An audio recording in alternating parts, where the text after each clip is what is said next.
فاطر السماوات والأرضين الصلاة والسلام على من كان نبيا وآدم بين الماء والطين وعلى آله وأصحابه أجمعين أما بعد فقد قال الله عز وجل في شان حبيبه تعظيما له وتوقيرا إن الله وملائكته يصلون على النبي يا أيها الذين آمنوا صلوا عليه وسلموا تسليما صلى الله على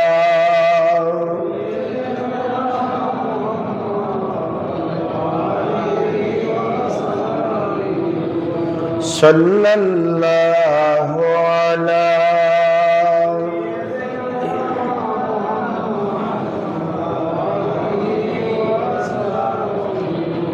صلى الله على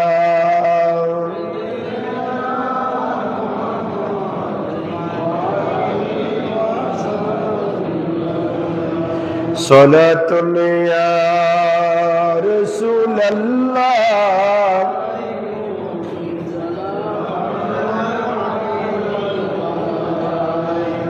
Medina Medina मोमिनों की गुनगुना है दीदारे मदीना आशिकों की तमन्ना है सलातुल्लाह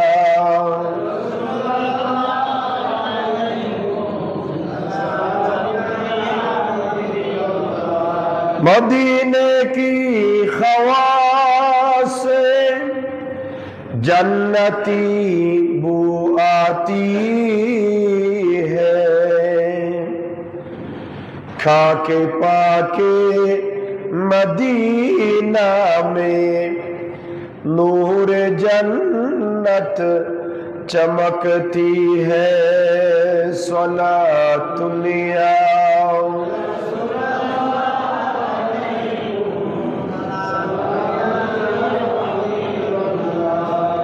रोज़ाए मुहम्मद जन्नतुल फिरदौस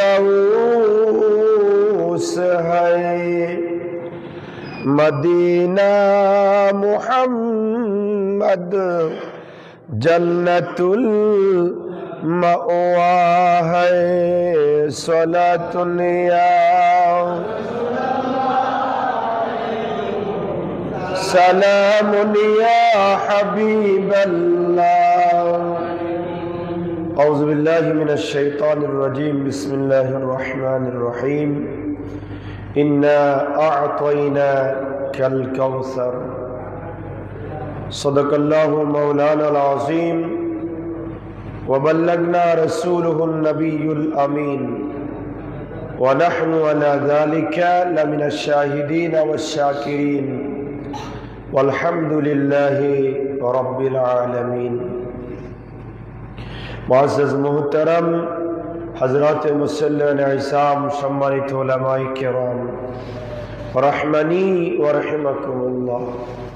আমরা আল্লাহ সুবহানাহু ওয়া তাআলার আলিশান দরবারে লক্ষ কোটি শুকর আদা করছি যে আল্লাহ পাকের অত্যন্ত দয়া এবং মেহেরবানিতে পবিত্র জিলহজ মাসের দ্বিতীয় জুমা নামাজ জুমা আদায়ের মহান লক্ষ্যে আল্লাহর ঘর মসজিদে আসার বসার সবাই একত্রিত হয়ে সালাম আরজ করার সুযোগ আর তৌফিক যে আল্লাহ আমাদেরকে দান করেছেন তার দরবারে পড়ছি আলহামদুলিল্লাহ।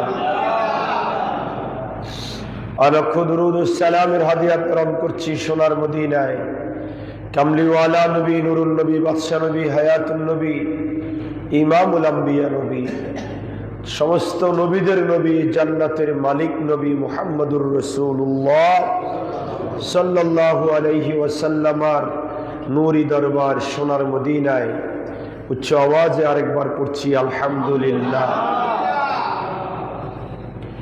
মুহতারাম হাজিরিন, গত কয়েক জুমা ধরে আমরা মক্কাতুল মুকাররমা তার আশপাশের বিভিন্ন নিদর্শনাবলী নিয়ে এবং পবিত্র ঈদুল আজহার গুরুত্ব, কোরবানির মাসাইল নিয়ে আলোচনা করেছিলাম।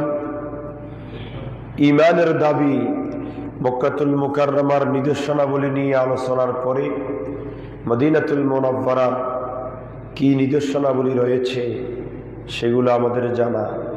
আজকে যে আয়াতে করিমা শরীফ তেলাওয়াত করেছি, এই আয়াতে করিমার আলোকে আমরা মদিনাতুল মুনাওয়ারার অভ্যন্তরীণ এবং বাহ্যিক নিদর্শনাবলী নিয়ে আলোচনা করব বিমাশিয়াতিল্লাহ বিইজনিল্লাহ ওয়া মা তৌফিকি। সম্মানিত মুসল্লিন ইসলাম, আল্লাহ রাব্বুল আলামিন হাকামুল হাকিমিন সৌদি আরবের জমিনে বড় দুইটা বরকতপূর্ণ স্থান রেখেছেন। এক হচ্ছে মক্কাতুল মুকাররমার হেরেম, অন্যটা হচ্ছে মদিনাতুল মুনাওয়ারার হেরেম। মক্কাকে হেরেম ঘোষণা করেছেন সাইয়েদনা ইব্রাহিম খলিলুল্লাহ, আর মদিনাতুল মুনাওয়ারাকে হেরেম ঘোষণা করেছেন নবী মুহাম্মদুর রাসূলুল্লাহ সাল্লাল্লাহু আলাইহি ওয়াসাল্লাম। মক্কাতুল মুকাররমায় আমরা জানি আল্লাহর ঘর রয়েছে এবং অন্যান্য নিদর্শনাবলী রয়েছে। আর মদিনাতুল মুনাওয়ারায়,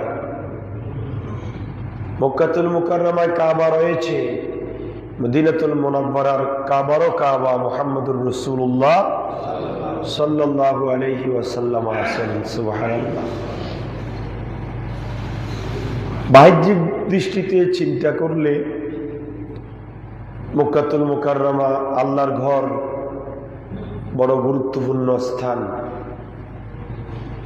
কিন্তু অভ্যন্তরীণ ঈমানের দৃষ্টিতে যদি তাকানো হয় তাহলে মদিনাতুল মুনাওয়ারায় রাউজা আতহার, যে রাউজা আতহারের মাটির সাথে আমার নবীর জিসিম বড়ি মুবারক লেগে আছে, সেটা আল্লাহর আরশের চাইতেও দামি। জোরে বলুন সুবহানাল্লাহ। এই জন্য মদিনাতুল মুনাওয়ারায় যাওয়ার জন্য, এটা কার নির্দেশ? আল্লাহর নির্দেশ। কার নির্দেশ বলেন না? মদিনাতুল মুনাওয়ারায় অবস্থান করছেন আমার আপনার নবী, কিন্তু সেই মদিনাতুল মুনাওয়ারায় যাওয়ার জন্য, মদিনাতুল মুনাওয়ারায় গেলে গুনাহ মাফ হবে, জাহান্নাম হারাম হবে, জান্নাত ওয়াজিব হবে, এই কথা বলেছেন আমার আল্লাহ কোরআনুল কারীমের 4 নম্বর সূরা নিসার 66 নম্বর আয়াতে করিমার মধ্যে আল্লাহ বলেন, ওমা আরসালনা মির রাসূলিন ইল্লা লিইউতাআ বিইজনিল্লাহ ওয়ালাউ আন্নাহুম ইযযালামু আনফুসাহুম জাবুকা ফাস্তাগফিরুল্লাহা ওয়াস্তাগফারা লাহুমুর রাসূল লাওয়াজাদুল্লাহা তাওয়াবার রহিমা। জোরে বলুন না সুবহানাল্লাহ। আল্লাহ সুবহানাহু ওয়া তাআলা বলছেন, ওমা আরসালনা মির রাসূলিন ইল্লা লিইউতাআ বিইজনিল্লাহ, এমন কোন রসুল আমি আল্লাহ দুনিয়াতে প্রেরণ করি নাই যে আমি আল্লাহর নির্দেশে তাদের উম্মতেরা রসুলদের অনুসরণ করবে, আনুগত্য করবে। আর ওয়ালাউ আন্নাহুম ইযযালামু আনফুসাহুম জাবুকা, আর তোমরা হচ্ছে উম্মতে মুহাম্মাদি। তোমরা শুনে রাখো, তোমরা যদি নিজের নফসের উপর জুলুম করো তাহলে জাবুকা, তোমরা মদিনা শরীফে যাও, আমার নবীর দরবারে যাও। সুবহানাল্লাহ। জুলুম মানি গুনাহ করা, নিজের নফসের উপর জুলুম মানি গুনাহ। তো গুনাহ আমরা করি নাই এমন কোন মানুষ পৃথিবীর জমিনে নাই। এই জন্য আল্লাহ বলছেন ওয়ালাউ আন্নাহুম ইয যালামু আনফুসাহুম, তোমরা যারা নিজের নফসের উপর জুলুম করেছ, গুনাহ করেছ, জাবুকা, তোমরা আমার নবীর দরবারে যাও। ফাস্তাগফিরুল্লাহ, যদি আল্লাহকে জিজ্ঞাসা করা হয়, আল্লাহ আপনি তো বলছেন গুনাহ করার পরে নবীর দরবারে যাওয়ার জন্য, নবীর দরবারে কেন যাব? আমার আল্লাহ বলেন ফাস্তাগফিরুল্লাহ, নবীর দরবারে গিয়ে আমি আল্লাহর কাছে ইস্তেগফার করো, গুনাহ মাফ চাও। সুবহানাল্লাহ বলেন না? নবীর দরবারে গিয়ে আমি আমার আল্লাহর কাছে কি চাও? গুনাহ মাফ চাও।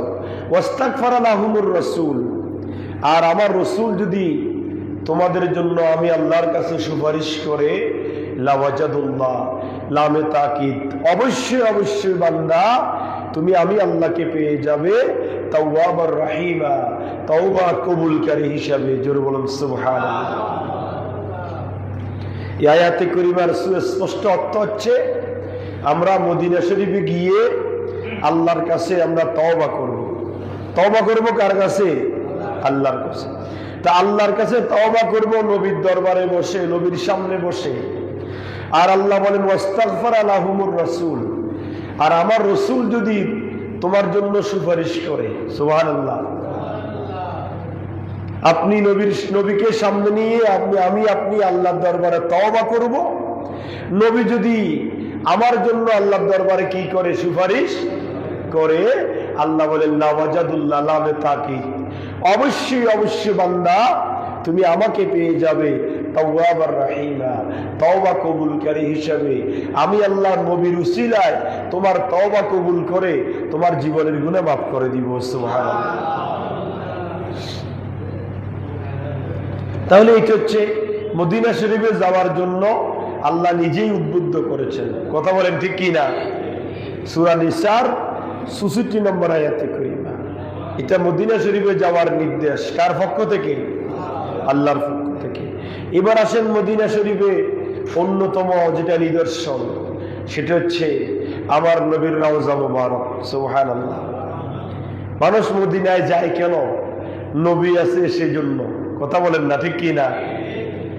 আমাদের প্রাণের নবী, ঈমানের নবী, আমাদের নবী মদিনা শরীফে আসি বিদায় আমরা মদিনা শরীফে যাই। কিন্তু বিগত সময়ে আমরা হজের আলোচনা শুনেছি।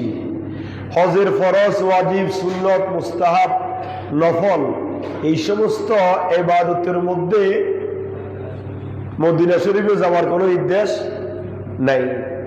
কিন্তু মদিনা আপনি কেন যাবেন? মদিনা যাওয়ার নির্দেশ আল্লাহর পক্ষ থেকে।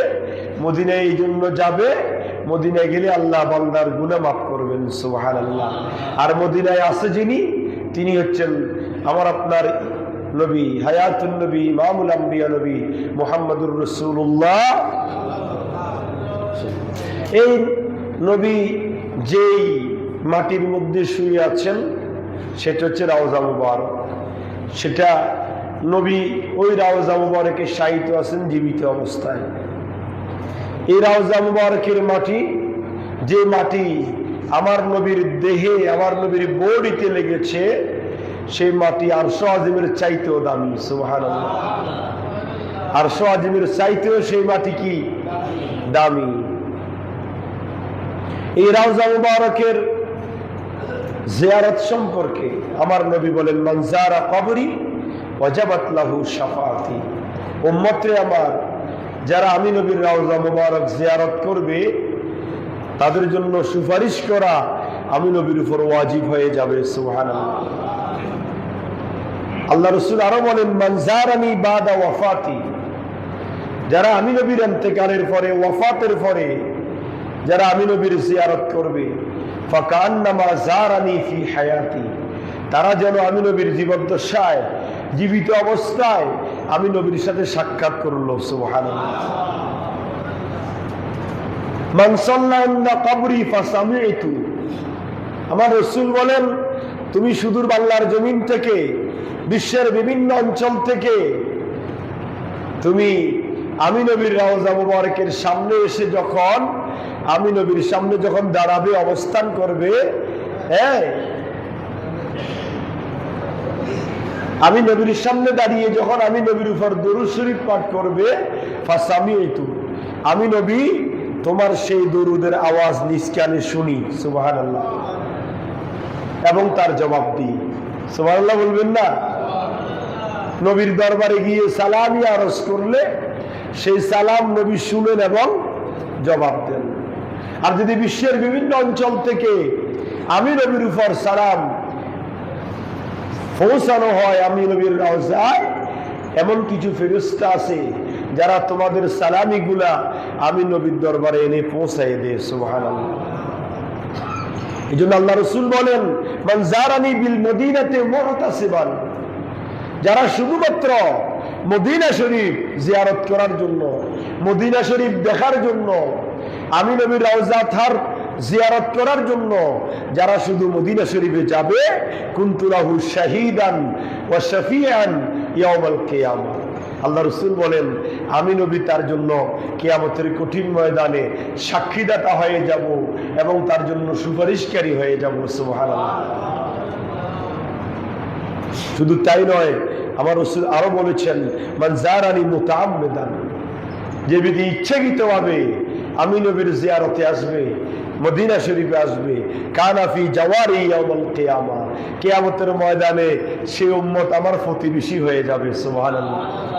অর্থাৎ যে নবী, যে উম্মত আমি নবীর রওজা জিয়ারত করার জন্য এই মদিনা শরীফে আসবে, সে কিয়ামতের দিন আমার আশেপাশে থাকবে। সুবহানাল্লাহ।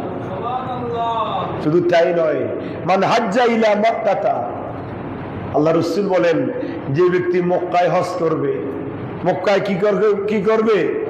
হজ করবে।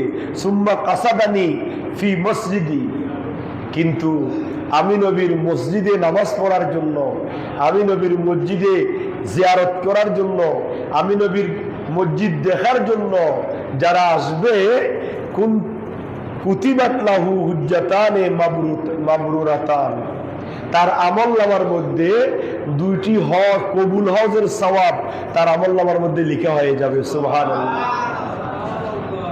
মক্কা হজ করে একটা সওয়াব পেলেন, মক্কা থেকে মদিনা শরীফ নবীজির জিয়ারতে যাওয়ার কারণে আরেকটা হজের সওয়াব আপনার আমার আমলনামার মধ্যে লেখা হয়ে যাবে। সুবহানাল্লাহ। তাহলে নবীজির জিয়ারতে রওজা মুবারকে যাওয়া, হজের পরে মক্কা থেকে মদিনায় যাওয়া লাভ আছে না নাই? সওয়াব আছে না নাই?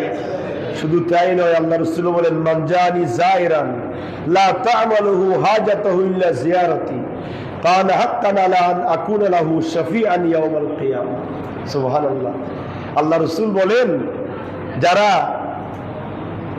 মক্কায় হজ করার পরে আমি নবীর জিয়ারতে আসবে, তার কোনো উদ্দেশ্য নাই, উদ্দেশ্য একটা, হজ করার পরে আমি নবীকে দেখা দিতে আসবে। সুবহানাল্লাহ। আমি নবীকে কি দিতে আসবে? দেখা দিতে আসবে। আল্লাহ রাসূল বলেন, কানা হাক্কান আলা আন আকুনা লাহু শাফিআন ইয়াউমাল কিয়ামah, ওই উম্মতের আমি নবীর উপর হক, অধিকার, যে কিয়ামতের ময়দানে আমি নবী তার জন্য সুপারিশ করব। সুবহানাল্লাহ। আল্লাহ রাসূলকে যদি জিজ্ঞাসা করা হয়, ইয়া রাসূলুল্লাহ, ইয়া হাবিবাল্লাহ, আপনি তো সুপারিশের অসংখ্য হাদিস বয়ান করেছেন, আপনি কার জন্য সুপারিশ করবেন? তখন আমার রাসূল বলেন, শাফাআতি লিআহলিল কাবাইর মিন উম্মতি। এই হাদিস শরীফটা, শাফাআতি লিআহলিল কাবাইর মিন উম্মতি, এই হাদিস শরীফটা রওজা মুবারকের পাশে সবুজ পেলেটে সোনালী অক্ষরে এখনো লেখা আছে। সুবহানাল্লাহ। قال رسول الله صلى الله عليه وسلم شفاعتي লিআহলিল কাবাইর মিন উম্মতি। আল্লাহ রাসূল বলছেন, উম্মতরে আমার, তোমরা শুনো, আমি আমার উম্মতের, ওই সমস্ত উম্মতের জন্য কিয়ামতের কঠিন ময়দানে সুপারিশ করে জাহান্নাম থেকে টেনে টেনে জান্নাতে নিয়ে যাব লিআহলিল কাবাইর, আমার উম্মতের যারা কবিরা গুনাহ করেছে, গুনাহ মাফ করে দুনিয়া থেকে যেতে পারে নাই, তওবা করে যেতে পারে নাই, তাদের জন্য জাহান্নাম অবধারিত, ওই সমস্ত জাহান্নামীদেরকে, কবিরা গুনাহগার উম্মতকে জাহান্নাম থেকে টেনে টেনে জান্নাতে পৌঁছায় দেওয়ার জন্য আমি নবী সুপারিশ করব। সুবহানাল্লাহ। তাহলে আমরা যদি মদিনাতুল মুনাওয়ারায় যাই, এটা হচ্ছে অত্যন্ত গুরুত্বপূর্ণ একটা স্থান, যেখানে গেলে নবীজির দিদার পাওয়া যায়, যেখানে গেলে নবীজিকে সালাম দেওয়া যায়, যেখানে গেলে আপনার জুবানের সালাম নবীজি সকানে নিষ্কানে শুনতে পান, যেখানে গিয়ে সালাম দিয়ে দরুদ শরীফ পাঠ করলে আল্লাহ রাসূল নিজেই তার সালাতু সালামের উত্তর দেন, সেই মুবারক একটা জায়গা পৃথিবীর জমিনে আরেকটা নাই, সেটা হচ্ছে একমাত্র মদিনাতুল মুনাওয়ারা। জোরে বলুন সুবহানাল্লাহ। এবার আসেন, এটা হচ্ছে মদিনাতুল মুনাওয়ারার নাম্বার 1 নিদর্শন, যেটা রাউজা থার, রাউজা মুবারক। এই রাউজা মুবারক আমার নবী যদি সেখানে না থাকতেন, আমরা সেখানে যাওয়ার চাইদাও থাকতো না। একমাত্র নবী আসি বিদায় আমরা সেখানে যাওয়ার টেন্ডেন্সি, কথা বলেন ঠিক কি না? শুধু তাই নয়, দ্বিতীয় নাম্বার মদিনাতুল মুনাওয়ারার নিদর্শন হচ্ছে মিম্বারে রাসূল এবং রাউজায়ে রাসূল। আল্লাহ রাসূলের রাউজা মুবারক হচ্ছে এই হুবহু এই আপনার মসজিদে নববী শরীফের ডান পাশে, রাউজা মুবারক থেকে এই যে মিম্বার, আল্লাহ রাসূল বলেছেন, মা বাইনা বাইতি ওয়া মিম্বারি, আমি নবীর ঘর, যে এখানে বর্তমানে রাউজা, সেটা হচ্ছে আমার নবীর ঘর। সুবহানাল্লাহ বলেন না?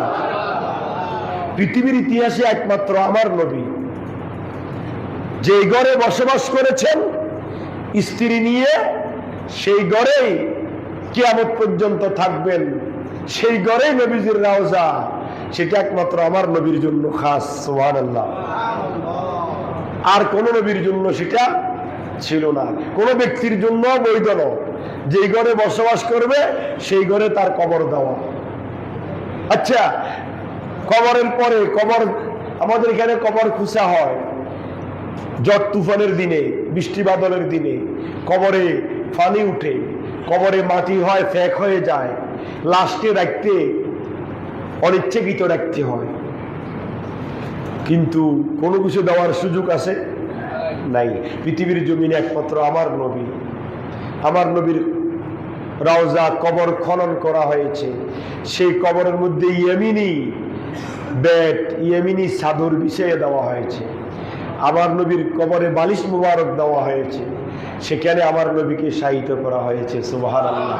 এটা একমাত্র আমার নবীর জন্য খাস, পৃথিবীর জমিনে আর কারো জন্য নয়, আল্লাহর নির্দেশ। আর যে ঘরে আমার নবী বসবাস করেছেন স্ত্রী, সেই ঘরের মধ্যে আল্লাহ রাব্বুল আলামিন হাকামুল হাকিমের নির্দেশ, সেখানে আমার নবীর রাউজা। আর আল্লাহ রাসূল বলেন, আমার ঘর মা বাইনা বাইতি ওয়া মিম্বারি, আমার ঘর এবং মসজিদে নববী শরীফের মিম্বার, এই এতটুকু জায়গা দেখতে পাচ্ছ, এই জায়গাটা হচ্ছে রিয়াদুল জান্নাহ। জোরে বলুন সুবহানাল্লাহ। জান্নাতের টুকরা। পৃথিবীর জমিনে কেউ যদি পৃথিবীর জমিনে অবস্থান করা অবস্থায় জান্নাতের মধ্যে প্রবেশ করতে চায়, সেই জন্য আমি নবীর রাউজা মুবারকের সাথে রিয়াদুল জান্নাতে প্রবেশ করে, সে আমি নবীর পাশে রিয়াদুল জান্নাতে প্রবেশ করব না, সেই জন্য আল্লাহর জান্নাতুল ফেরদাউসে প্রবেশ করেছে। সুবহানাল্লাহ। এটা অনুভব হয় যারা সত্যিকার আশিকে রাসূল, যারা সত্যিকার আল্লাহর বান্দা, এটা সত্যিই অনুভব হয়। রিয়াদুল জান্নাতে ঢুকলেই একটা আলাদা একটা অবস্থান আপনার ভিতরে পয়দা হয়ে যায়, তৈরি হয়ে যায়। জান্নাতের টুকরা, সেখানে নামাজ পড়ার জন্য করোনার আগ পর্যন্ত ওপেন ছিল, মানুষ দলে দলে ঢুকতো আর বাইরে হতো, শুধু পুরুষ। মহিলাদের জন্য নির্দিষ্ট একটা টাইমে জিয়ারতের সুযোগ দেওয়া হতো, রিয়াদুল জান্নাতে নামাজের সুযোগ দেওয়া হতো। কিন্তু রিয়াদুল জান্নাতটা করোনার আগে পুরুষের জন্য ওপেন ছিল, ধাক্কা ধাক্কি করে সবাই ঢুকতো, ঘন্টার পর ঘন্টা সেখানে বসে থাকতো। কিন্তু করোনার পরে সরকার একটা সিস্টেম করেছে, হ্যাঁ, বাইরে তোষান অনুমতি নিয়ে ঢুকতে হয়, আপনার অনুমতি নিয়ে ঢুকতে হয়, লাইন ধরতে হয়, কয়েকটা স্থান অতিক্রম করে রিয়াদুল জান্নাতে যেতে হয়। আবার রিয়াদুল জান্নাতে গিয়ে সর্বোচ্চ 5 থেকে 10 মিনিট আপনি অবস্থান করতে পারবেন, নামাজ পড়তে পারবেন, আবার সবাইকে বের করে দেবে, নতুন করে আবার ঢুকাবে। 24 ঘন্টায় ঢুকতেছে আর বাইরে হচ্ছে, নামাজ পড়তেছে লক্ষ লক্ষ হুজ্জাজ কেরাম।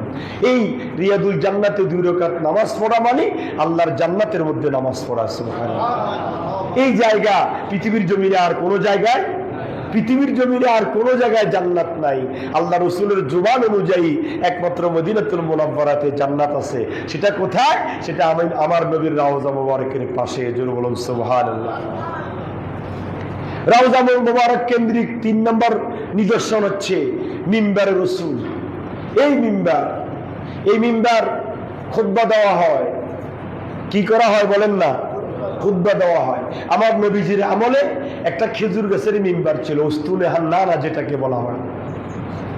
উস্তুনে হান্নানা, এটা খেজুর গাছের সাথে হেলান দিয়ে দাঁড়িয়ে আল্লাহ রসুল খুতবা দিতেন। সুবহানাল্লাহ বলবেন না? এক সাহাবী বলছি, ইয়া রাসূলুল্লাহ, আমার মনে বড় আশা, আমার অর্জিত হালাল ইনকাম দিয়ে আপনাকে একটা মিম্বার তৈরি করে দেওয়া। সুবহানাল্লাহ বলেন না? যে এই মিম্বারের উপর দাঁড়িয়ে আপনি খুতবা দিবেন।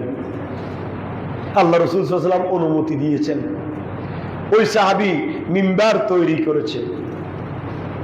যেই দিন এই মিম্বারটা, নতুন মিম্বার আনা হলো, ওই খেজুর গাছটাকে এক পাশে সরাইয়ে ওই জায়গায় মিম্বার স্থাপন করে আল্লাহ রসুল যখন মিম্বারে খুতবা দেওয়ার জন্য উঠলেন, হযরত ওমর ইবনুল খাত্তাব হাদিস বর্ণনা করছেন, খলিফাতুল মুসলিমিন।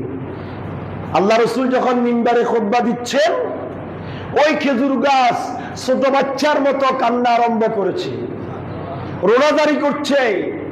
আর হযরত ওমর ইবনুল খাত্তাব বলছেন, খোদার কসম, আমি সেই দিন ছিলাম মসজিদে নববী শরীফের একবারে পিছনে। আমি হঠাৎ করে দেখতে পেলাম আল্লাহ রসুল খুতবা দিচ্ছেন, আর কি যেন একটা ছোট বাচ্চা অজর ধারায় কান্নাকাটি করছে। আমি দাঁড়িয়ে দেখি কোনো বাচ্চা দেখা যাচ্ছে না, কিরে কে কাঁদে।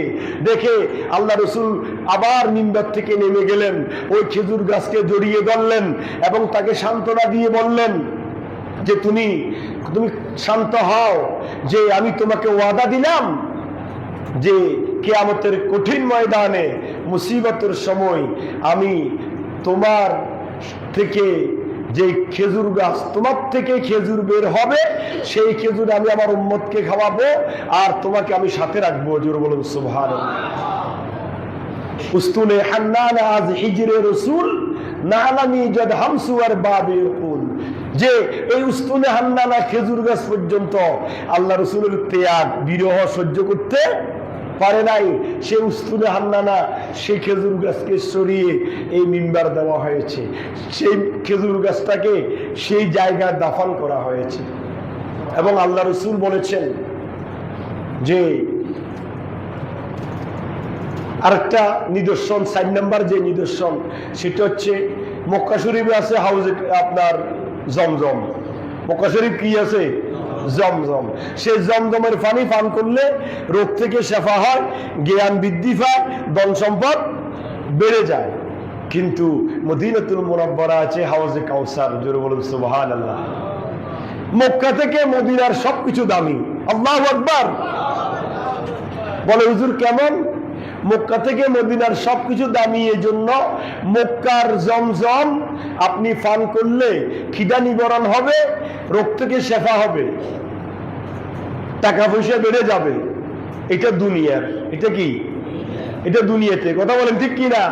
আর হাউজে কাউসার কোথায়? আখিরাতে। যে হাউজে কাউসারের এক পেয়ালা পানি যে ব্যক্তি পান করবে, মধুর চাইতে মিষ্টি, দুধের চাইতে সাদা, বরফের চাইতে ঠান্ডা, হ্যাঁ, যে এই হাউজে কাউসার এক পেয়ালা পান করবে, সে জীবনে আর পিপাসিত হবে না। সুবহানাল্লাহ। আল্লাহ রসুল বলেন, হে দুনিয়ার উম্মতেরা শুনো, আমার আল্লাহ আমাকে যত নিয়ামত দিয়েছে সব নিয়ামতের মধ্যে অন্যতম আরেকটা নিয়ামত হচ্ছে হাউজে কাউসার। জোরে বলুন সুবহানাল্লাহ।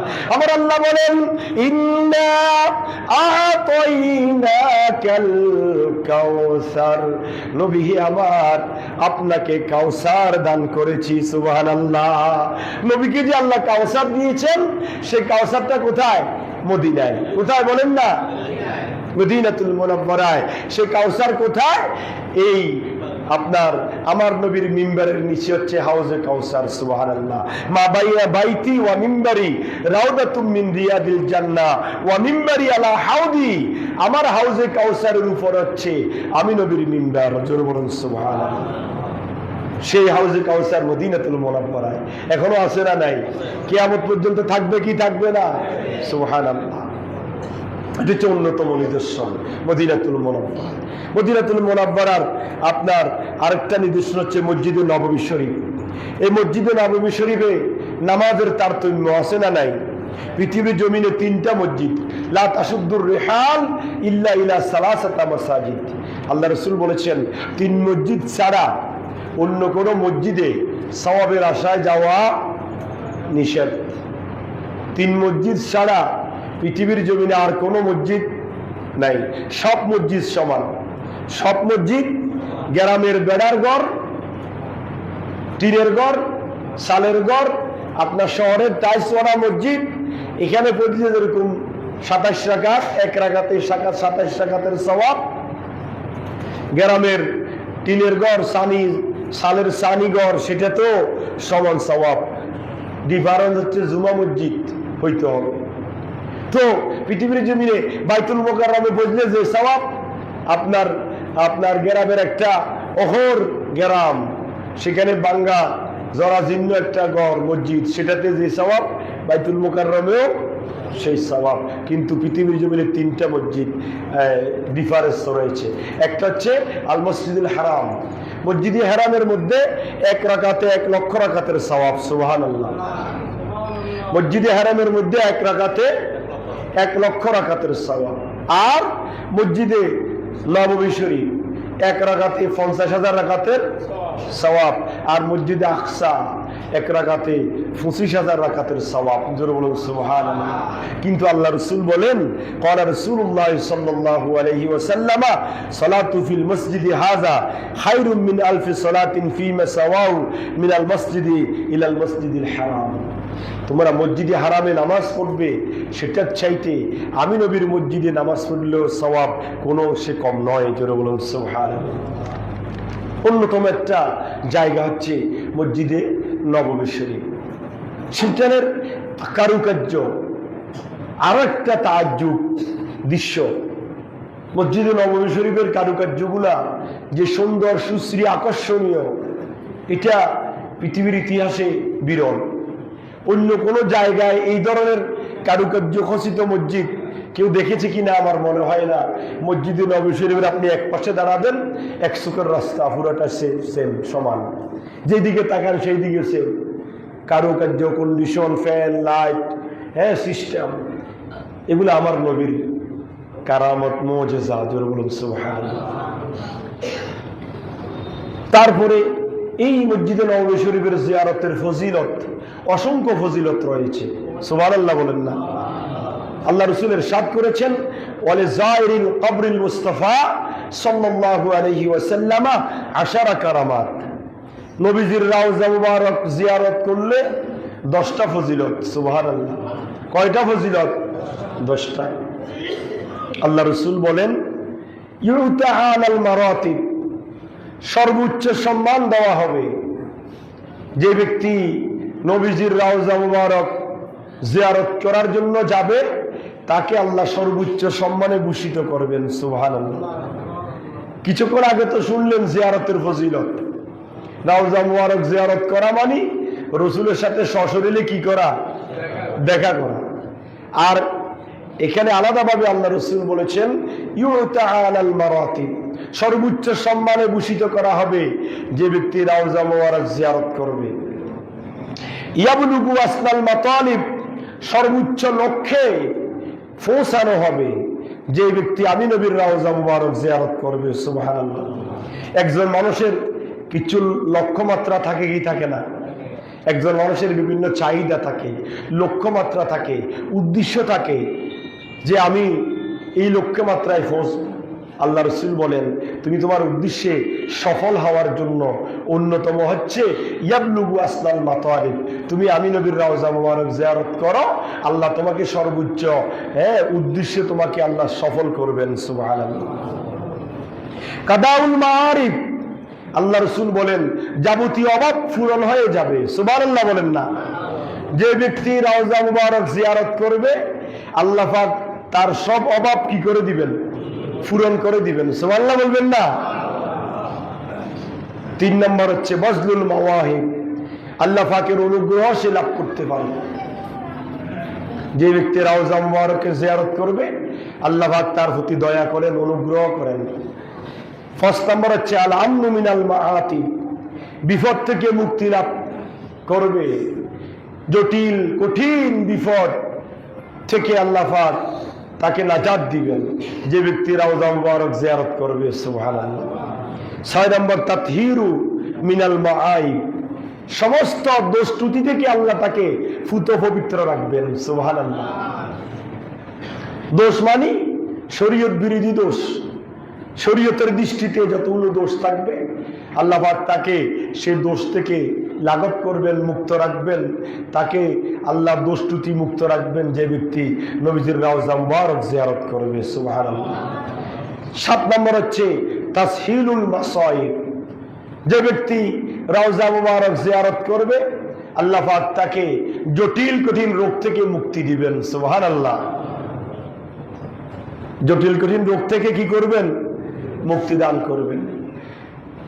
8 নম্বর হচ্ছে কিফায়াতুন নওয়াইব, দুঃখ কষ্ট থেকে আল্লাহ তাকে পরিত্রাণ করবেন, কোন রকমের দুঃখ কষ্ট তাকে গ্রাস করতে পারবে না যে ব্যক্তি আল্লাহ নবীর রওজা মুবারক জিয়ারত করবে।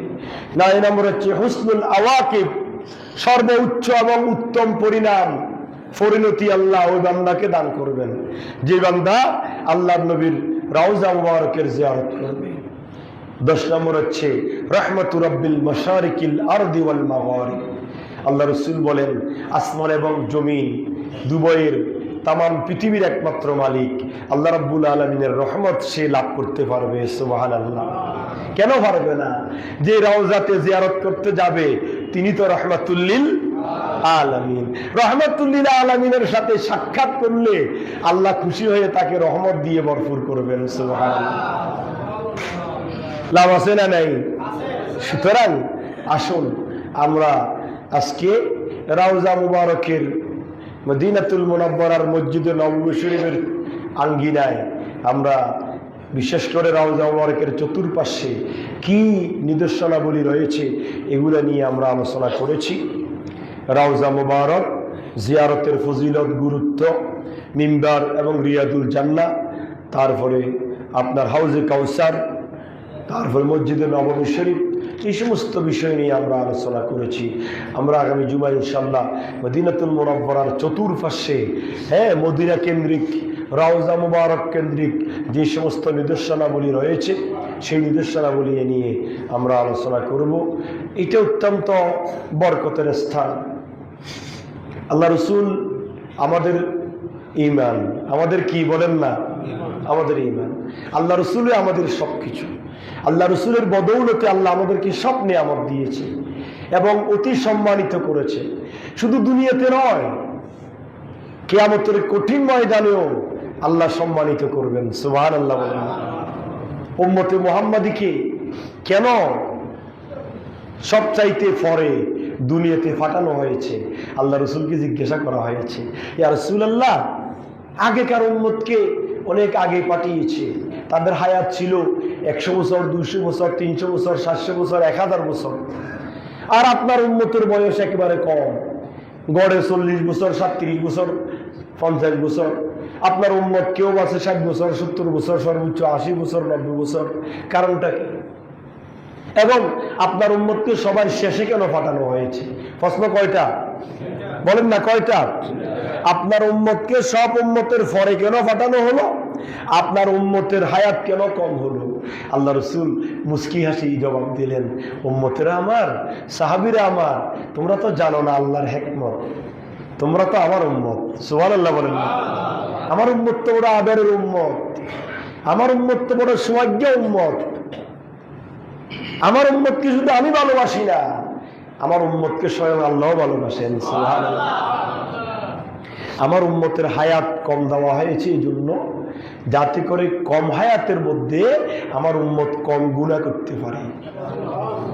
এই কম গুনাহ করে কিয়ামতের ময়দানে 1000 বছর, 900 বছর, 800 বছর, 700 বছর যারা জীবিত ছিল, তাদের গুনার সামনে আমার উম্মতের গুনাহ কোনো পাত্তাও হবে না।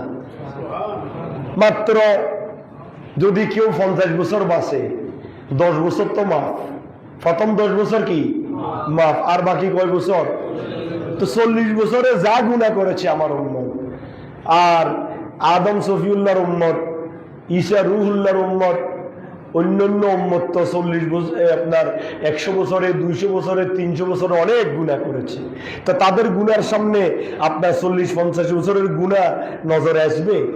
যাতে করে আমার উম্মত সব উম্মতের আগে কিয়ামতের ময়দানে হিসাব নিকাশ দিয়ে সব উম্মতের আগে যাতে করে জান্নাতে চলে যেতে পারে, এই জন্য আমার উম্মতকে হায়াত কম দেওয়া হয়েছে। সুবহানাল্লাহ। আল্লাহ রাসূল তো এটাও বলেছেন যে কিয়ামতের ময়দানে হিসাব নিকাশের পরে জান্নাত আমি নবী ইন্ট্রোডাকশন করব, উদ্বোধন করব। সুবহানাল্লাহ। আমার উম্মত দিয়েই জান্নাত উদ্বোধন হবে। সুবহানাল্লাহ। আপনারা খুশি না নাকি বেজার? উম্মতে মুহাম্মাদি দিয়ে জান্নাত উদ্বোধন হবে। সবার আগে উম্মতে মুহাম্মাদি জান্নাতে যাবে। আর আল্লাহ রসুলকে জিজ্ঞাসা করা হয়েছে, সবার শেষে কেন ফাটানো হলো? কাজে শুনো, সবার শেষে এই জন্য ফাটানো হয়েছে, আজ থেকে 4000, 5000, 6000, 7000, 10000 বছর আগে আদম সফিউল্লাহর উম্মতেরা আসছিল। তারা এখন কোথায় আছে? মাটিতে। বলেন না কোথায় আছে?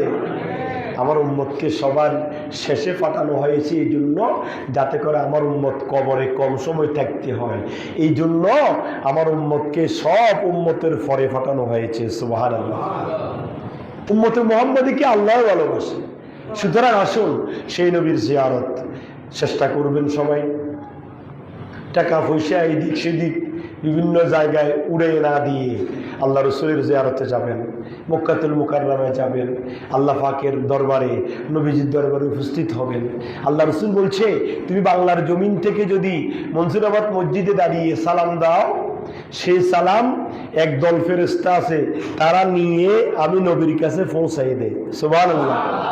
আর যদি তুমি মনসুরাবাদ থেকে এসে আমি নবীর সামনে দাঁড়িয়ে আমি নবীকে সালাম দাও, আমি নবী তোমার জুবানের সে সালাম নিষ্কানে শুনি এবং আমি নবী জবাব দিই। সুবহানাল্লাহ। উত্তম না অদম? আল্লাহ রসুলকে আপনি সালাম দিবেন, আপনি আসসালামু আলাইকুম, ওয়ালাইকুম সালাম, তো কেন আছো? ভালো আছি।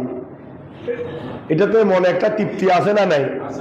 আপনি আল্লাহ রসুলকে বললেন, ইয়া রাসূলুল্লাহ সালাতু আলাইকা সাইয়্যিদি ইয়া রাসূলুল্লাহ। আল্লাহ রসুলকে সালাম দিলেন, আপনি সাথে সাথে তার জবাব আল্লাহ রসুল বলেন, আমি নিষ্কারে শুনে তোমার সালামের কি দিই?